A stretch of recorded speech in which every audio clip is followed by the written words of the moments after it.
Les vrais présidents de l'Afrique de l'Ouest. Tonton Assimi Goïta, tonton Adraman Chani, le lion de Lyon, Ibrahim Traoré. Inch'Allah, c'est bien. Et qui sont les 3 sous-préfets du petit con Macron? Patrice Talon, oui. Macky Sall, oui. Ouattara. Ah, Patrice Talon, Macky Sall, bravo. Fais bisous. Situation tendue au Sénégal. Mascarade, coup d'état institutionnel, coup d'état constitutionnel. Macky Sall a été inspiré par Alassane Dramatique Ouattara. Bon, Draman, disons ça comme ça les amis. Voilà donc des gens qui inspirent des autres et qui viennent prêcher la démocratie. Ouattara, par exemple, n'a jamais été un démocrate, n'aime pas la démocratie, mais plutôt la barbarie. En Afrique centrale, la quasi-totalité des chefs d'État sont des despotes, les amis. Alassane Dramane Ouattara était jusqu'à présent ami de Macky Sall. Donc, certainement, il aurait conseillé à Macky Sall de faire ces micmacs-là pour se pérenniser, pour rester au pouvoir éternellement. Macky Sall, de façon honteuse, vient à la télé raconter du n'importe quoi, les inepties. Au lieu de venir annoncer la campagne présidentielle qui devrait commencer dimanche dernier, qu'est-ce qu'il vient faire à la télé, les amis? Il vient vous dire qu'on annule le processus, il y aura le dialogue inclusif et autres. Parce qu'il a tout essayé, mais le peuple était déterminé à voter contre tout candidat qu'il devrait proposer. Et Macky Sall a eu des problèmes avec M. Ba, le Premier ministre, impopulaire. Et le PASTEF, c'est un parti politique qui n'entre pas dans les petits syndicats des élites au Sénégal qui veulent uniquement, les amis, polluer les biens du peuple sénégalais. C'est un fait, les amis, et désolé pour Macky Sall, que ça va mal se finir pour lui. Alassane Dramane Ouattara et les autres, ça va mal se passer pour eux. Parce que la force démographique aujourd'hui est du côté du peuple africain. On a des gens qui ne pensent pas au développement, qui n'ont pas la capacité même de comprendre le développement, mais qui sont uniquement là dans l'importation, l'importation, l'importation. Le tissu économique d'un pays qui est basé sur l'importation, dont les impôts que engrange la douane. Voilà donc des gens pour vous qui sont là en train de dire qu'ils sont des chefs d'État, ils ont pensé ceci, ils ont pensé cela. Les gars qui sont des agents commerciaux de l'impérialisme. De Paul Biya à Sassou Nguesso, à Ouattara et les autres, ce sont des gens qui sont là pour pérenniser l'emprise de l'Occident collectif sur le peuple africain et venir prétendre être ceux-là qui aiment le peuple.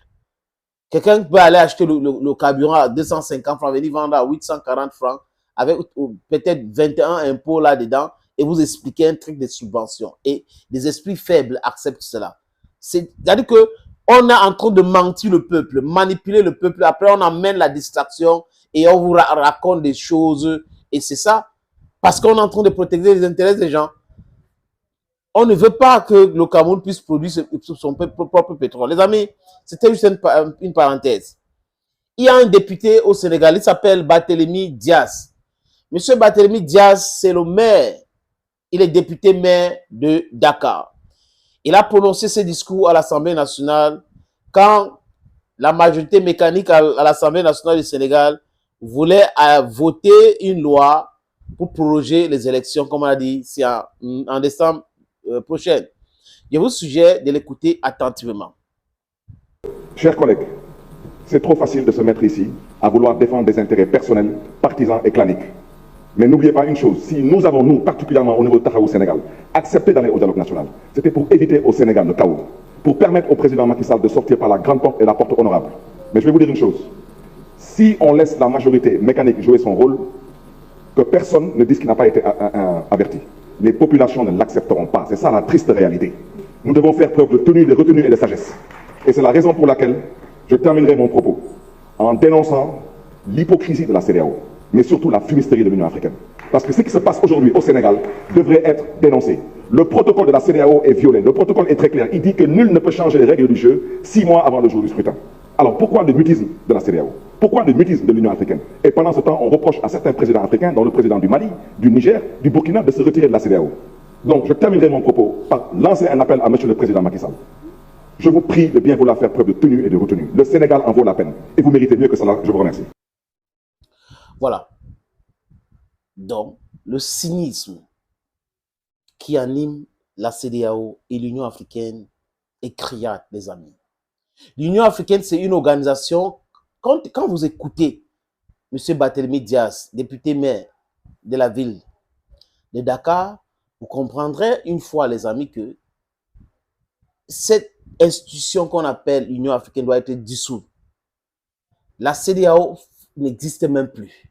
Parce qu'avec la sortie du Mali, du Burkina Faso et du Niger, dont les États de l'AES, cette organisation est restée vraiment, c'est-à-dire que ça s'est désintégré de l'intérieur seul. C'est un groupuscule de personnes qu'on protège au sein de cette organisation.